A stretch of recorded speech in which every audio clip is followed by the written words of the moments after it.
Leith Stevens and his music for worlds of fear, uncertainty, and doubt.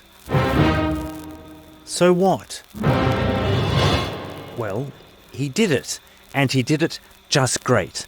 Great enough for a nice new soundtrack release. Together, let's explore.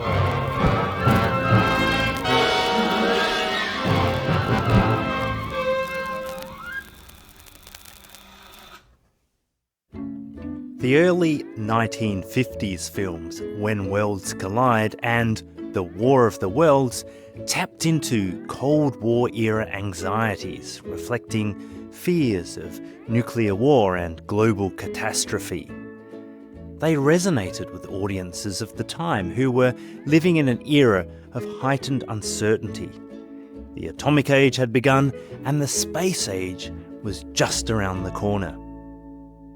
Hello, my name is Chris Malone, and this morning, today or tonight, we're going to chat about two films from Paramount Pictures and the work of Leith Stevens, the man that gave them their musical scores. When Worlds Collide and The War of the Worlds were precursors to the disaster movie genre. Their portrayal of cataclysmic events and the subsequent struggle for human survival influenced films like The Poseidon Adventure, Earthquake, and The Towering Inferno 2 decades later. When Worlds Collide and The War of the Worlds were produced by George Pal. Both won Academy Awards for their special effects. Both had music by Leith Stevens. Both have that music collated together on a new wax cylinder release from La La Land Records that celebrates the 70th anniversary of The War of the Worlds. But who was Leith Stevens?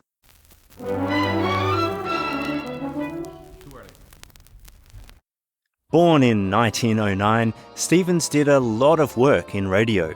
He was the Director of Radio for the United States Office of War Information during World War II.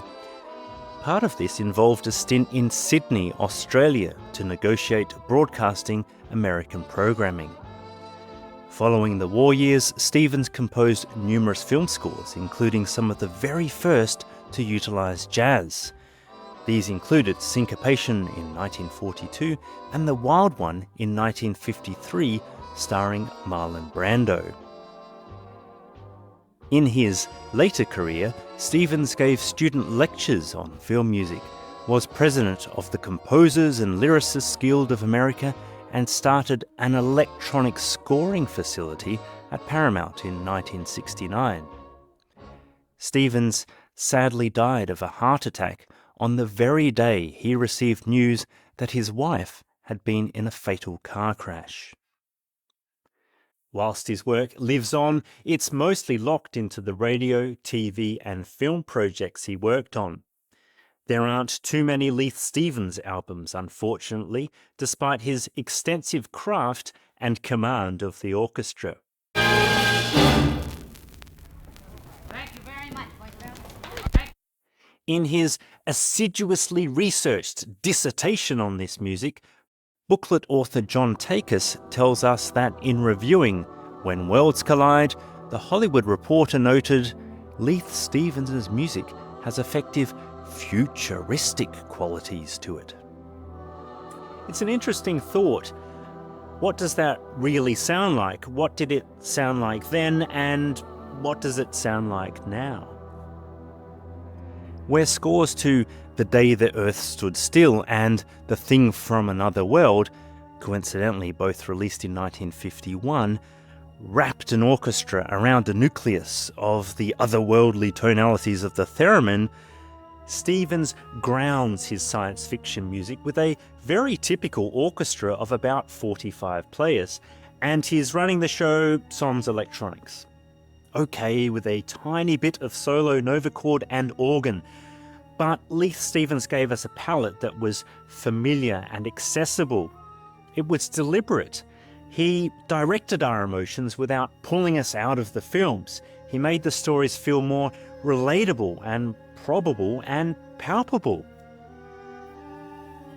In a lecture given in the mid-1960s at the University of California's Los Angeles Extension School, the composer remarked, "You don't necessarily need to go outside the orchestra to make new sounds that the audience will identify with your particular dramatic problem.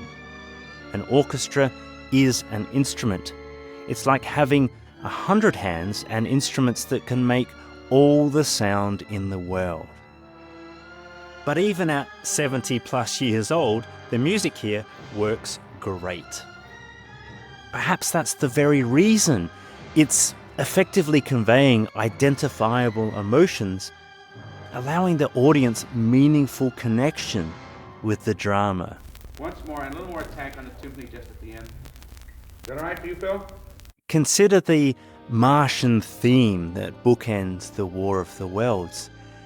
It could have been entirely electronic, or it could have been a theremin or organ at the forefront, or it could have been an orchestra internally unbalanced and unconventionally structured. Instead, it's predominantly low clarinets and violins in octaves. It's foreboding, it's threatening, it's eerie. And at the end of the film, it's a lament for the Martians. The timpani provides accompaniment, pulsing increasingly weakly and slowly, like the Martian's heart finally giving way to the earthly viruses that conquered it. It's neat, but was it what Stevens originally had in mind? You'll need to read John Takis' essay. One more, and watch the start. Don't anticipate. Sessions for When Worlds Collide and the War of the Worlds took place on the Paramount Pictures scoring stage, guided by the skilled hands and attentive ears of staff mixer Phil Wisdom. While some evidence indicates selective theatrical stereo exhibition of the War of the Worlds, it's important to note that this period marked a transition in Paramount's music recording and post-production procedures, resulting in the score being captured in monophonic. The score was not recorded in stereo. This was to be the very precipice of the cinema widescreen epoch. The very first of the costly Cinerama format widescreen magnetic stereo films premiered around the time the War of the Worlds music recording sessions took place. At the end of the day, it is what it is. For a sense of historical perspective, consider the following. Commercially available phonograph records were mono, and the newly formed RIAA had yet to devise a standard equalization curve.